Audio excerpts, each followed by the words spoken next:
కూటమి అధికారం చేపట్టినప్పటి నుంచి రాష్ట్రంలో లా అండ్ ఆర్డర్ అదుపు తప్పింది అని చెప్పేసి చెప్పుకోవాలి.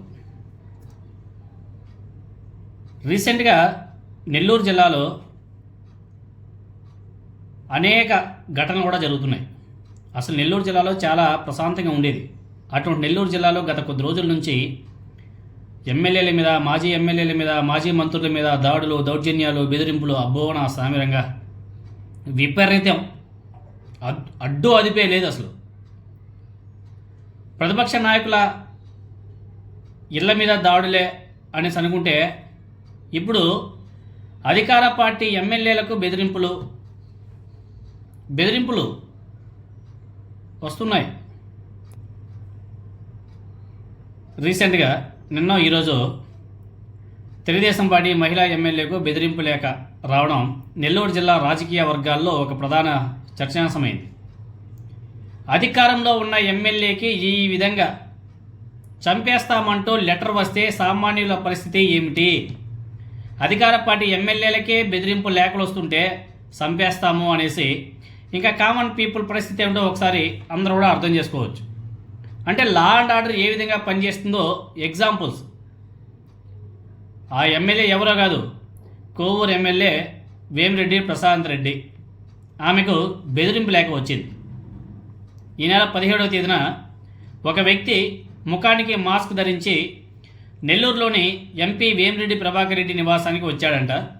అక్కడ భద్రతా సిబ్బందికి ఒక లేఖ అందజేసి వెళ్ళిపోయాడంట. ఆ లేఖను తెరిచి చూస్తే అందులో వేమిరెడ్డి ప్రశాంత్ రెడ్డి తనకు 2 కోట్లు ఇవ్వాలి, ఇవ్వకపోతే చంపేస్తామని చెప్పేసి హెచ్చరికలు ఆ లేఖలో రాశాడంట.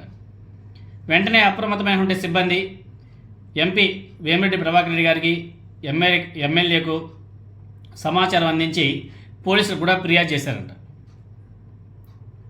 దాని మీద పోలీసులు ఏదో దర్యాప్తు చేశారంట. ఈ వ్యవహారాన్ని ఎక్కడా కానీ బయటకు చెప్పుకోలే, గోప్యంగా పెట్టుకున్నారు పోలీసులు కూడా.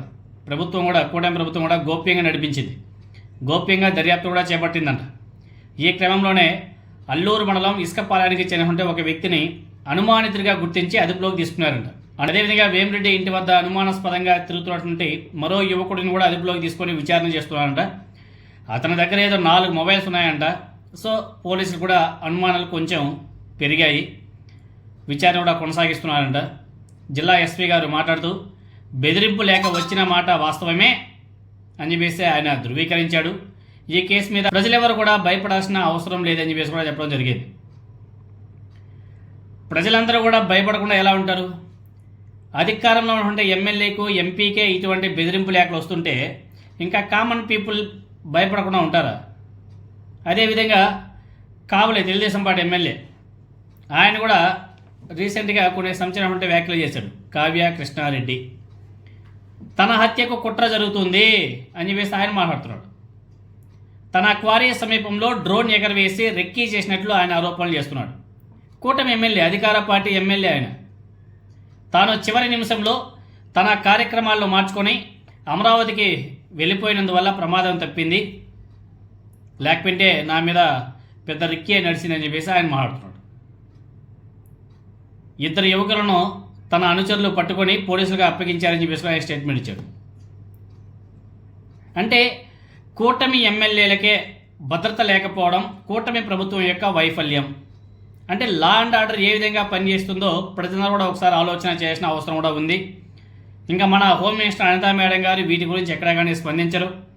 ఆమె మైక్ పట్టుకుందంటే జగన్ జగన్ జగన్ అని చెప్పేసి నామస్మరణ తప్ప ఈ లా అండ్ ఆర్డర్ని కరెక్ట్ వేలో పెట్టాలి అని చెప్పేసి మాత్రం ఆలోచన చేయదు. అక్కడ అనంతపురంలో ఏమో అక్కడ ఎమ్మెల్యే జూనియర్ ఎన్టీఆర్ గారిని ఉద్దేశించి, వాళ్ళ అమ్మను ఉద్దేశించి బూతులు. నెల్లూరులో ఇంకొంతమంది ఎమ్మెల్యేలు ఒక రౌడీ షీటర్కి పెరోల్ మీద బయటికి తీసుకొచ్చారు. అది ఏకంగా హోంశాఖ నుంచి అప్రూవల్ తెచ్చుకొని పెరోల్ మీద బయట తీసుకొచ్చారు. అసలు ఏం నడుస్తుంది? తర్వాత శ్రీశైలం ఎమ్మెల్యే బుడ్డా రాజశేఖర రెడ్డి ఏకంగా ఫారెస్ట్ పోలీసుల మీద దాడి, తన ఫామ్ హౌస్ తీసుకెళ్ళి ఉతికి ఆరేసాడు.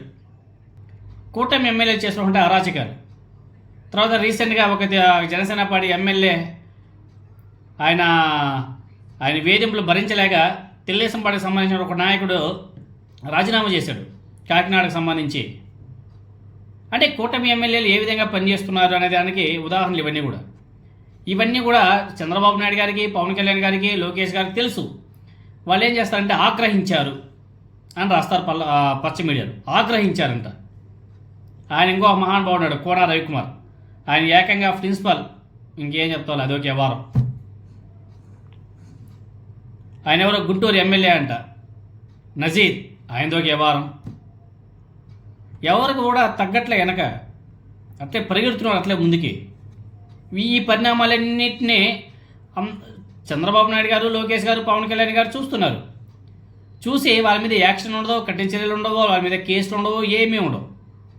చంద్రబాబు నాయుడు గారు ఆగ్రహించాడు, లోకేష్ గారు సీరియస్ అయ్యాడు, పవన్ కళ్యాణ్ గారు ఆగ్రహించాడని చెప్పేసి పెద్ద పెద్ద టైటిల్ పెట్టి రాస్తారు, చూపిస్తారు.